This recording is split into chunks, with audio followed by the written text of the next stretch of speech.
Hello everyone, I am Charul. I welcome you all on my channel Education at Your Doorstep. Guys, this is the third lecture in the lecture series of Geomorphology. Those who want the PDF of my lecture can follow me on my Telegram channel. The link is given below in the description. Let us move forward. Guys, we are familiar with the solar system. Let us recall what is solar system. It is the collection of the sun, the 8 planets, asteroids, meteors, comets and a lot more. Guys, we have already talked about what are planets, what is asteroid belt, what are the celestial bodies, what are the stars. In this lecture, we will be talking about the remaining terms, but let's revise a little bit. Mercury is the smallest planet of the solar system. Venus is the hottest planet. Earth is the only planet on which life exists. Mars is the red planet. Asteroid belt is the belt which is made up of the asteroids, and the largest asteroid of the universe is Ceres. Then we talked about the largest and the bulky planet of the solar system, that is the Jupiter. Then we talked about Saturn, which have beautiful ring-like structure around it, and it can also float on the surface of the ocean. Then we talked about Uranus, which is tilted at the maximum angle towards the sun. Then the last planet, that is the Neptune, and the distance between the sun and the Neptune is about 30 astronomical unit. Now you have to write the answer of some questions in the comment section. Which is known as the lopsided planet? Why Saturn can float on the surface of the ocean? What is the mass of the Jupiter? Which is the largest moon of the universe? Which is the highest mountain of the universe and on which planet it is present? What is the reason of the red color of the Mars? Why Venus is known as the twin sister of Earth? Why Mercury is not the hottest planet? And also, which two planets are rotating in the westward direction? Let's start our lecture knowing about why Pluto is no more a planet. We have already talked about the definition of the planet, in which we discussed about the 3 conditions which the celestial body should fulfill to become a planet. It should have enough mass to have the spherical shape.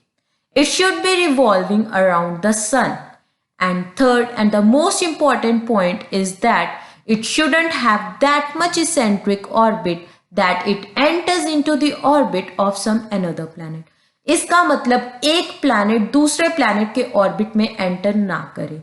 लेकिन 1979 में Pluto Neptune के orbit में enter कर गया, and after 20 years, that is in 1999, it left the orbit of Neptune, and in 2006 it is finally declared that Pluto is no more a planet and is now known as the dwarf planet. As it enters into the orbit of some another planet, Pluto is the dwarf planet and can also be known as the Kuiper object. If you don't find dwarf planet in the option, then go for the Kuiper object. Let us discuss about what is Kuiper object. Guys, do you know Neptune is at the distance of 30 astronomical unit from the sun? And 1 astronomical unit is basically the distance between the sun and the earth, which is equals to 150 million kilometers. And Neptune is about 4500 million kilometers away from the sun. Guys, let us discuss about helipause. Heli is used for the sun, for the heat, and pause means the solar system ends there. This is the helipause and is at a distance of 100 astronomical unit from the sun. So we can consider the size of the solar system is 100 astronomical unit in radius. After 30 astronomical unit and before the helipause there are some celestial bodies. लेकिन हम लोग वहां पर ज़्यादा research नहीं कर सकते क्योंकि वो बहुत दूर हैं. But it is believed that they have a single nuclei, no head, no tail, and no research can be done on them. But Pluto is also known as the Kuiper object because it is lost somewhere in the solar system and we are not able to see it anymore. That's why Pluto is sometimes known as dwarf planet and sometimes as the Kuiper object. Let us move on to meteors and meteoroids. What are meteors? These are the rock-like structure which are moving in the universe and are falling on the surface of the planets and the natural satellites. Do you know why moon have the depressions? Because meteors enter the atmosphere of the earth and they get burnt. But as moon don't have atmosphere, they hit the surface of the moon causing the depressions in the moon. And when it enters the atmosphere of the earth, they get burnt. And उनके पीछे एक fire like structure होता है जो flash की तरह दिखता है and हम लोग इसको generally बोलते हैं shooting star. Every child have wished from the shooting star in their childhood, but actually they are the meteoroids. When meteor enter the atmosphere of some planet, then it is known as a meteoroid. The question is why we can't see the depressions in the Earth's surface because of meteoroid. Actually, more than 2/3 of the surface of the Earth is covered with water. So, if the meteoroid is hitting the Earth's surface in the ocean, then we are not able to see that. But you have to write down the answer in the comment section which lake is the result of the depression made by the meteor. Guys, meteor is anything rock-like structure moving in the universe.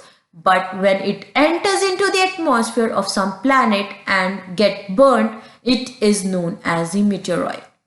This is the illusion, this is the diagram, this is the image of the meteoroid as it is going to hit the surface. Let us move to the comets. Comets क्या होते हैं? They are also the celestial body which have single nuclei, and when they come close to the sun, a head and the tail, there can be more than one tail also. वो एक ऐसी celestial body है सन के पास आते ही उनका head बन जाता है एंड उनकी टेल, एंड इसकी वजह से बहुत ब्यूटीफुल एरोमास भी दिखाई देते हैं जिन जिन प्लैनेट्स के पास एटमॉस्फेयर है. And it is also believed now कि कॉमेट्स खुद भी एरोमा बना सकते हैं without any atmosphere. We will talk about it in the current affair section because it is the latest research. Let us move on to the important facts about the solar system. हमने already बहुत important points discuss कर लिए हैं लेकिन एक बार दोबारा से हम लोग करते हैं. Saraswati super cluster is the largest super cluster of the universe. और ये किसने फाइंड किया था? इंडियंस. एज इसका नाम ही बता रहा है सरस्वती, तो ये इंडियंस ने ही फाइंड किया था. And you have to write down in the comment section which supercluster we are in which supercluster our solar system is present. Then Saturn has a hexagonal shape. It is spherical but it have little bit of hexagonal shape. The planets which are between the sun and the asteroid belt are known as the inner planets or the terrestrial planets. The name of the planets are Mercury, Venus, Earth and Mars. Whereas the planets between the asteroid belt and the helipause are known as the gaseous planets or the ice giants, and they are sometimes also referred to as the Jovian planets like the Jupiter, Saturn, Uranus and the Neptune. We have already discussed that Pluto is also known as the Kuiper object. The radius of the solar system is about 100 astronomical unit, as the helipause is at distance of 100 astronomical unit from the sun. Guys, we already know that the shape of Earth is geoid. which means it is bulged out at the equator and is flattened at the poles. इसका मतलब equator पर वो थोड़ी bulged out है जबकि poles से वो थोड़ी चपटी है. इसको हम लोग जियोइड बोलते हैं. लेकिन अगर आपको जियोइड ना मिले ऑप्शन में, then you can go for oblate spheroid. Let's move forward. Guys, you have to tell me which is the largest moon of the solar system. Guys, solar day is always longer than the sidereal day. We discussed that if we take sun as the reference point, then the earth takes 24 hours to complete one rotation around its axis. But if we take some star as a reference point, then it takes 23 hours and 56 minutes to complete the rotation. And this is known as the sidereal day. So, the solar day is always longer than the sidereal day. The next point is that the meteoroid are the bodies which when enter the Earth's atmosphere they get burned. Actually, meteors get burnt and then they are known as the meteoroid. Are you clear with what are meteors and what are the meteoroids? Guys, we have already discussed that pole star is present in the Ursa Major constellation and is pointing towards north. So, if we are looking at the pole star, we are looking in the north direction. At the back, it will be south. On the right side, it will be east, and on the left side, it will be west, as it is pointing in the north direction. Saturn की density इतनी ज़्यादा कम है कि वो ocean के floor पर भी float कर सकती है. Now you can imagine its density is even less than that of water. So that's for today's lecture. Thank you so much. If you like my lecture, then please do like, share and subscribe. And we will be talking about the earth, about the motions of the earth in the next lecture. So stay tuned. Thank you.